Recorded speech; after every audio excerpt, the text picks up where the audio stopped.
अर्ज किया है ना इधर फैन है ना उधर फैन है। हाँ थैंक यू ना इधर फैन है ना उधर फैन है, ना दिन को चैन है ना रात को चैन है। इस मुंबई नगरिया में कोई अमिताभ बच्चन का तो कोई शाहरुख खान का फैन है। धन्यवाद। तो बात करते हैं आज फैन लोगों की। वैसे मैं भी गोविंदा का बहुत बड़ा फैन हूँ। कई लोग कहते हैं मेरी शक्ल गोविंदा से बड़ी मिलती है। मैं उन्हें कहता हूँ बस इसी बात का फायदा गोविंदा उठा रहा है, लेकिन अपन को टेंशन नहीं, कोई बात नहीं। अपनी वजह से किसी की रोजी रोटी चल रही है तो कोई बात नहीं, चलने दो। तो बात करते हैं फैन लोगों की। आपको पता है कि हर बंदा किसी ना किसी एक्टर का, किसी ना किसी पॉलिटिशियंस का, क्रिकेटर का फैन है। हम किसी ना किसी को पसंद करते हैं। और आप नोट करना कि जैसा वो एक्टर होता है वैसा ही आदतें जो है उसकी फैन में आ जाती हैं, वैसे ही उसके फैन बन जाते हैं। अब एक सब्जी बेचने वाला राजकुमार साहब का बहुत बड़ा फैन है। वो उन्हीं के अंदाज में सब्जी बेच रहा है। आलू लो, हेलो गोभी लो, सुबह से पागलों की तरह भटक रहा हूं, कुछ तो लो। एक ग्राहक आ गया, हेलो भैया भैया ये आलू कैसे? आलू 150 रुपये किलो। 150 रुपये? गोभी कैसे? जानी गोभी 300 रुपये किलो। वो बोला तुम्हारा दिमाग खराब है, बाहर तो 25 रुपये किलो 30 रुपये किलो बिक रही है, तुम यहाँ इतनी महंगी? हेलो जानी ये रेडी भी हमारी है और ये भाजी भी हमारी है और भाव भी हमारा ही होगा। तो ग्राहक बोला फिर खाओ भी तुम ही। एक भिखारी, वो धर्मेंद्र का बहुत बड़ा फैन, उसी के अंदाज में भीख मांग रहा है। अल्लाह के नाम पे दे, हेलो भगवान के नाम पर दे, कुत्ते कमीने में तेरा खून पी जाऊंगा, किसी के नाम पर तो दे। कोई आ गया कहता है छोटे नहीं है तो कोई बात नहीं पूरे दे। पूरे भी नहीं है तो ये कटोरा ले और मेरे साथ भीख मांगने को चल रामगढ़। गब्बर सिंह मैं आ रहा हूं। वो निकल गया। ऐसे एक प्रवचन करने वाला बाबा, वो सिद्धू साहब का फैन। सिद्धू साहब वो प्रवचन कुछ इस अंदाज में कर रहा है, बेतुके मुहावरे बोल रहा है। हुजूर वाला गुरु भक्तजनों, जैसे मैंने आपको कल सुनाया था लंका दहन का प्रसंग, किस तरह से बजरंग बली जी ने कर रावण के फटे चक दिए। ठोको ताली। भक्तजनों, बजरंग बली जी जैसा कोई भक्त नहीं हो सकता और रावण जैसा कोई ठक्त नहीं हो सकता। उसी तरह से माय डियर भक्तजनों, प्रभु के अंतर जगत जैसा कोई दूसरा जगत नहीं हो सकता। ठोको ताली। इस टाइप का वो अजीब किस्म का कई बार माहौल क्रिएट करते हैं फैन। और कई लोग भगवान के फैन होते हैं, भगवान के। भगवान को बस आप ही हैं सब कुछ मेरे, बस प्रभु आप आएंगे तो खाना खाऊंगा, नहीं तो नहीं खाऊंगा, बस आप ही हैं सब कुछ मेरे, आप सब। मुरली मनोहर अंतर्यामी एक ऐसा ही भगवान का बहुत बड़ा भक्त। गांव में बाढ़ आई, बाढ़ में डूब के मर गया। जैसे ही ऊपर पहुंचा और जाते ही भगवान से लड़ना शुरू हो गया। हद होगी भगवान जी, कमाल करते हैं आप, क्या किया आपने? बोले बच्चा हुआ क्या? हुआ क्या? आपको पता नहीं, आप तो अंतर्यामी है, यूं शक्ति मार के बैठे, आपको पता ही नहीं। बच्चा हुआ क्या? हुआ क्या? आपको पता नहीं, नीचे बाढ़ आई, सब लोग डूब के मर गए, मैं भी बीच में मर गया, आप मुझे बचाने नहीं आए। मैंने किसी की सहायता नहीं ली, मुझे बचाने के लिए कश्ती वाले आए, मैंने कहा जाओ भाग जाओ, मुझे मेरा भगवान बचाएगा। उसके बाद हेलीकॉप्टर वाले आए, मैंने उन्हें भी भेज दिया, मैंने कहा मेरा भगवान बचाएगा, और आप आए नहीं जी। तो भगवान जी अपनी सीट से खड़े हो गए और उठ के जोरदार धापड़ मारा था। बोले कमीने, पहले ये बता वो कश्ती और हेलीकॉप्टर तेरे बाप ने भेजे थे?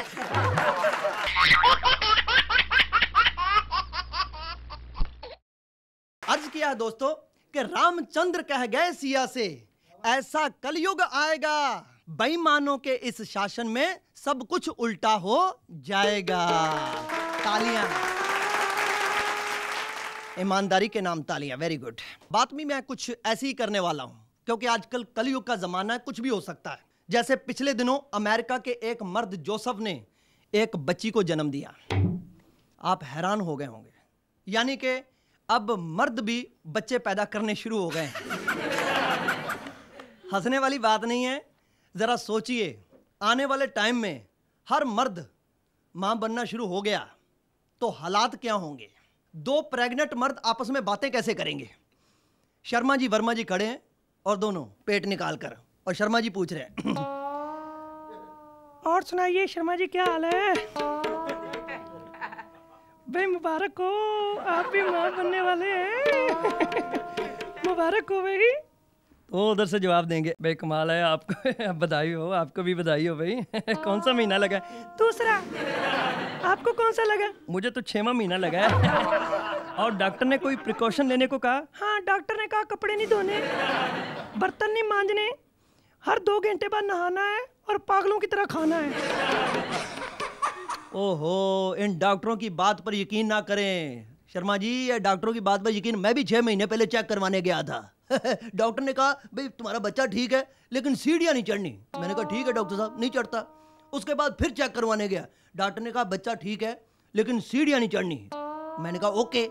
आज फिर चेक करवाने गया, डॉक्टर बोला सीढ़ियाँ नहीं चढ़नी। मैंने कहा डॉक्टर साहब एक बात बताएं, मैं कब तक पाइप के सहारे चढ़ता रहूँगा?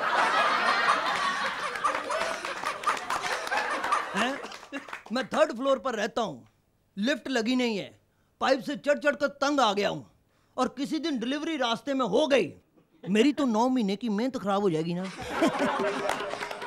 इस टाइप का माहौल होगा। और फिल्म इंडस्ट्री में क्या हाल होगा? डायलॉग बदल जाएंगे। डायलॉग दारा सिंह जी कहेंगे, कौन कमबख्त कहता है मर्द को दर्द नहीं होता, डिलीवरी के समय बहुत होता है। और धर्मेंद्र जी को डॉक्टर खास इंस्ट्रक्शन देंगे, धर्मेंद्र जी प्लीज कुछ देर के लिए आप कुत्तों का खून अवॉइड करें, जूस पीना शुरू करें, जूस जूस। बच्चन साहब के डायलॉग भी यही होंगे, रिश्ते में तो हम तुम्हारी माँ होते हैं लेकिन नाम है पा। सिद्धू साहब को डॉक्टर स्पेशल कहेगा कि सिद्धू साहब डिलीवरी के समय आपने हंसना नहीं है, बिल्कुल नहीं हंसना, नहीं तो बच्चा आपकी तरह अबनॉर्मल होगा। नाना पाटेकर को किसी ने कह दिया कि देखिए 9 महीने की बेड रेस्ट है। नाना जी गुस्से में, अच्छा है, अच्छा है, 9 महीने से मैं शूटिंग नहीं कर सकूंगा, अच्छा है, इस कमीने की वजह से दुश्मन की औलाद बाहर आ, बाहर आ, बाहर आ। अंदर से बच्चा बोला ऐसा करेगा तो नहीं आऊंगा। न्यूज न्यूज न्यूज ऐसी होंगी, आज अटल जी ने जताई मां बनने की इच्छा, कहा मैं देश को वारिस देना चाहता हूं। क्रिकेट की खबरें भी ऐसे होंगी, युवी और धोनी ने दिया 2-2 बच्चों को जन्म। सचिन ने कहा अब मैं मां बनने के बाद ही वर्ल्ड कप खेलूंगा। वैसे एक सच्ची बात कहूं, मैं भी एक बात कहने से आपको शर्मा रहा हूं। एक्चुअली मैं भी प्रेग्नेंट हूं, चेक करवाने जा रहा हूं।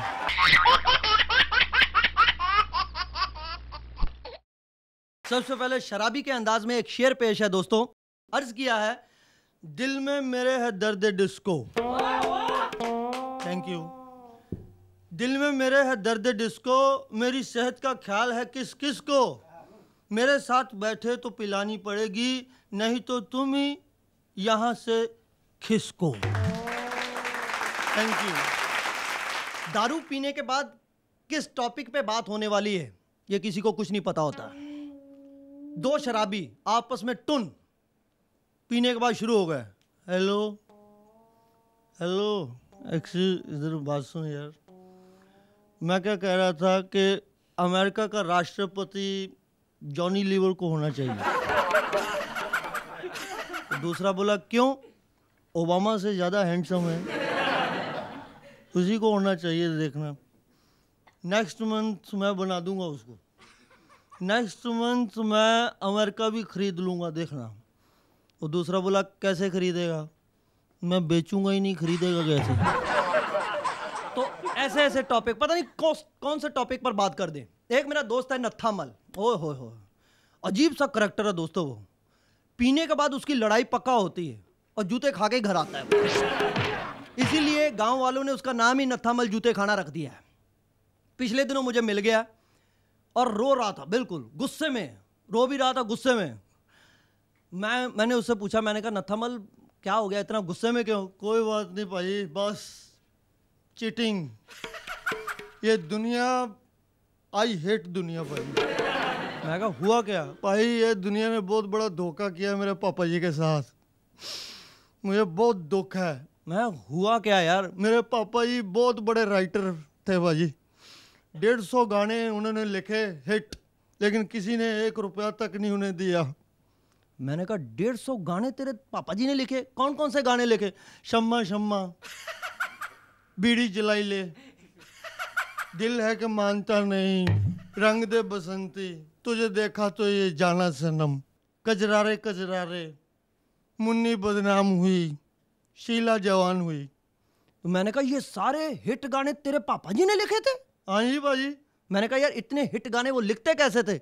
उनका दिमाग बड़ा था भाजी, टीवी ऑन करके सामने बैठ जाते थे, उधर से सिंगर बोलता रहता था, पापा जी लिखते रहते थे।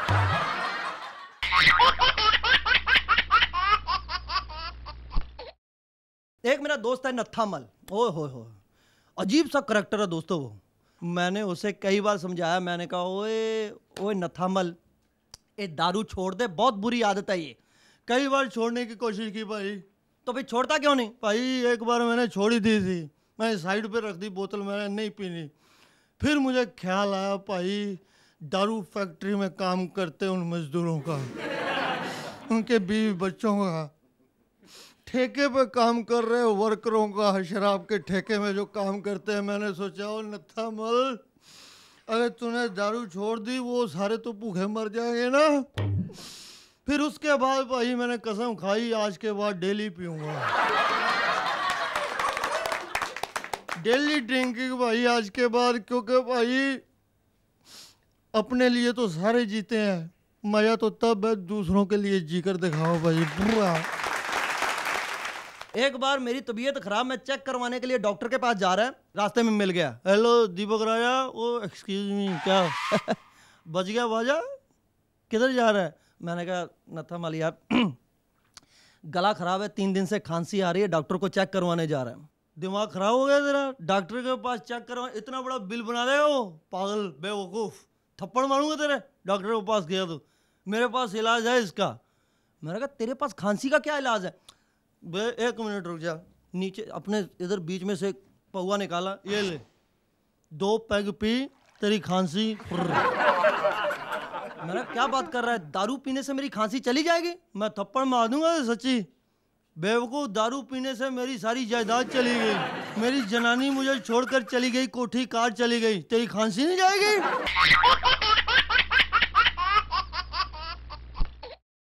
शेर अर्ज किया है, गरीबों की सुनो वो तुम्हारी सुनेगा, गरीबों की सुनो वो तुम्हारी सुनेगा, तुम 1 पैसा दोगे तो वो भी 1 ही पैसा देगा, क्योंकि वो भी बिजनेसमैन हो गया बहुत बड़ा। ये बता, वो जमाना बदल गया है कि 1 पैसा दोगे वो 10 लाख देगा, ना, उसे नुकसान बड़ा हुआ है। बात करते हैं भिखारियों की। आजकल दोस्तों भिखारियों का इतना स्टैंडर्ड हो गया है, मैं आपको क्या बताऊं, किसी भी भिखारी को 1-2 रुपये नहीं दे सकते आज।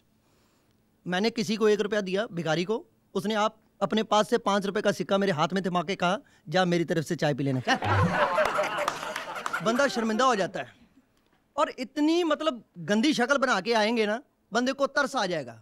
एक भिखारी मेरे पाँव को चिपक गया, बाबूजी इनकार मत करना, मैं अपने परिवार से बिछड़ गया हूँ, मुझे परिवार से मिलने के लिए सिर्फ 200 रुपया चाहिए। मैंने कहा उठ जा देता हूँ, ये ले 200 रुपया। अब बता तेरा परिवार कहाँ है? बाबूजी सामने मल्टीप्लेक्स में फिल्म देख रहे हैं बाबूजी। तेरा सत्यानाश जाए। और कई तो भिखारी इतना अजीब तरीके से भीख मांगते हैं, मैं क्या बताऊं। मैं बोरीवली स्टेशन पे खड़ा मुंबई में, और पीछे से एक भिखारी आ गया, रोते रोते भीख मांग रहा है। और किस तरह से भीख मांग रहा है गौर से देखना, रोते रोते आ गया।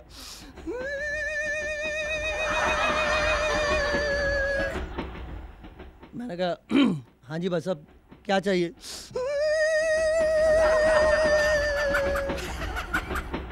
अब बोलोगे यार क्या चाहिए? मैंने कहा बोलता क्यों नहीं क्या चाहिए? गूंगा हूं। मैं कहा ओए गूंगा है, अभी तो तू बोला बस इतना ही बोल सकता हूँ। मैं कहा अच्छा मुझे बेवकूफ बना रहा है, कल आना, कल पैसे दूंगा बेटा, कल आना। नहीं बाबूजी जो कुछ भी देना आज ही दे दो, इस कल कल के चक्कर में मेरा इस मार्केट में करोड़ों रुपया डूब चुका है। ऐसे भिखारी। लेकिन एक भिखारी मैंने देखा जो हंस हंस के भीख मांग रहा है, मुझे बड़ी खुशी हुई। हंस हंस के कह रहा है दे अल्लाह के नाम तुझको मौला रखे, दे दाता के नाम तुझको मौला रखे, दे अल्लाह के नाम तुझको मौला रखे। मुझे बड़ी खुशी हुई। मैंने उसे बुलाया, मैंने कहा इधर आ। यार बहुत अच्छे, खुश होके भीख मांग रहा, क्या बात है, वेरी गुड। मैंने 5 का सिक्का उसे दिया, उसे पकड़, मैं कहा ये लो 5 रुपए। उसने 5 रुपए पकड़े और मुझे कहा शर्म नहीं आती है आपको बाबूजी, शर्म नहीं आती है आपको? मैं कहा क्यों, क्या हो गया? नहीं मेरा मतलब आपने मुझे पहचाना नहीं बाबूजी, मैं आपका पुराना कस्टमर हूँ। जब मैं पहले आपके पास आता था तो आप मुझे 20 रुपए देते थे, आज 5 रुपए? छी बाबूजी 5 रुपए? मैंने कहा देख भाई जब तू पहले मेरे पास आता था तब मैं कुंवारा था, इसलिए तेरे को 20 रुपए देता था। उसके बाद मेरी शादी हो गई, मैंने तेरे को 15 रुपए देने शुरू कर दिए। फिर मेरे घर बच्चा हो गया, मैंने तेरे को 10 रुपए देने शुरू कर दिए। आजकल मैंने अपने बच्चे की एडमिशन करवाई है स्कूल में, इसलिए तेरे को 5 रुपए दे रहा हूँ। तो आगे से भिखारी हंसता हुआ बोला वाह बाबूजी हमारे पैसे से ही घर चला रहे हो।